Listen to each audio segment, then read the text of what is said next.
کبھی ایسا ہوا کہ آپ کسی پریشانی میں تھے اور اچانک قرآن کی ایک آیت آپ کے سامنے آ گئی؟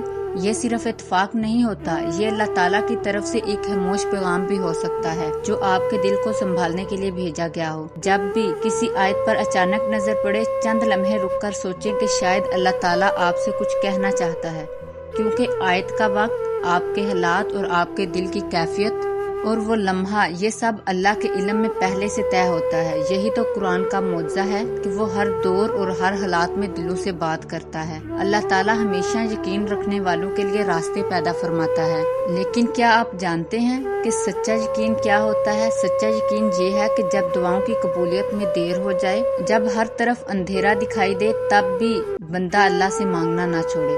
یقین والا انسان وہ ہے جو ٹوٹتے ہوئے حالات میں بھی آسمان کی طرف دیکھ کر کہتا ہے، میرا رب مجھے کبھی تنہا نہیں چھوڑے گا۔ ذرا اپنے دل سے پوچھیں، کیا آپ کا یقین بھی ایسا ہی ہے؟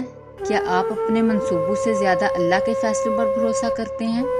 یا پھر ذرا سی آزمائش آتے ہی مایوس ہو کر کہنے لگتے ہیں کہ میری دعائیں قبول ہی نہیں ہو رہی؟ یاد رکھیں، اللہ تعالیٰ نے قرآن پاک میں فرمایا ہے کہ کیا لوگ یہ سمجھ کر بیٹھے ہیں کہ صرف ایمان کا دعویٰ کرنے سے انہیں چھوڑ دیا جائے گا اور ان کی آزمائش نہیں ہوگی؟ آزمائش ایمان کا حصہ ہے۔ مضبوط یقین آسانی سے نہیں ملتا۔ جب بندہ صبر کے ساتھ ہر امتحان برداشت کرتا ہے، تب اللہ کی مدد ایسے انداز سے آتی ہے جس کا وہ تصور بھی نہیں کر سکتا۔ اگر اللہ آپ کو کسی ایسے راستے پر چلنے کا حکم دے جو آپ کی خواہش کے خلاف ہو، تو اعتماد کے ساتھ اس کی بات مان لیجیے، کیونکہ وہی رب ایسے دروازے کھول دیتا ہے جس کا آپ نے کبھی سوچا بھی نہیں ہوتا۔ صبر کا مطلب یہ نہیں کہ انسان کو تکلیف محسوس نہ ہو یا اس کی آنکھوں سے آنسو نہ نکلیں۔ دکھ میں رونا انسان کی فطرت ہے اور اس پر کوئی ملامت نہیں۔ اصل صبر یہ ہے کہ دل میں اللہ تعالیٰ سے شکوہ پیدا نہ ہو، بلکہ اس کے ہر فیصلے پر بھروسہ قائم رہے۔ اس کی مثال ایسے ہے جیسے ایک ماہر ڈاکٹر مریض کا آپریشن کرتا ہے۔ آپریشن کے دوران درد بھی ہوتا ہے، کبھی مریض بے اختیار کرا بھی اٹھتا ہے، لیکن وہ ڈاکٹر سے ناراض نہیں ہوتا، کیونکہ اسے یقین ہوتا ہے کہ یہ تکلیف اس کی بھلائی کے لیے ہے۔ اسی طرح اللہ کے فیصلے بھی ہماری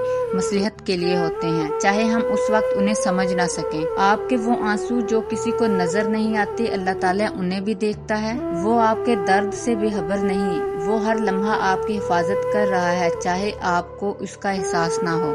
یاد رکھیں، ہر طوفان تباہی کی علامت نہیں ہوتا۔ بعض طوفان نئی زندگی، نئی کامیابی اور اللہ کی خاص رحمت لے کر آتے ہیں۔ جب اللہ کی مدد آتی ہے تو انسان خود حیران رہ جاتا ہے کہ ناممکن کیسے ممکن ہو گیا۔ اگر اللہ تعالیٰ آپ کی دعا قبول ہونے میں دیر کر رہا ہے تو اس کا مطلب یہ نہیں کہ وہ آپ کو سزا دے رہا ہے۔ ہو سکتا ہے وہ چاہتا ہو کہ آپ اس سے مزید قریب ہوں، زیادہ دعائیں کریں، اپنے دل کی ہر بات اس سے کہیں۔ وہ اپنے بندے کی پکار سننا بھی پسند کرتا ہے، اسی لیے کبھی کبھی عطا میں تاخیر ہوتی ہے، انکار نہیں۔ اگر وہ چیز آج بھی آپ کے دل میں زندہ ہے، اگر وہ دعا ابھی تک آپ کی زبان پر ہے، تو شاید یہ بھی اللہ کی طرف سے ایک اشارہ ہے کہ ابھی اس کے لیے دروازے پر دستک دیتے رہیے۔ اس لیے مایوس نہ ہوں، دعا کرنا نہ چھوڑیں اور اپنے رب پر یقین رکھیں۔ وہ جس لمحے کن کہہ دے گا، اسی لمحے آپ کی تقدیر بدل سکتی ہے۔ اللہ کے فیصلے ہمیشہ بہترین ہوتے ہیں، بس بندے کا کام یہ ہے کہ صبر، دعا اور یقین کا دامن کبھی نہ چھوڑے۔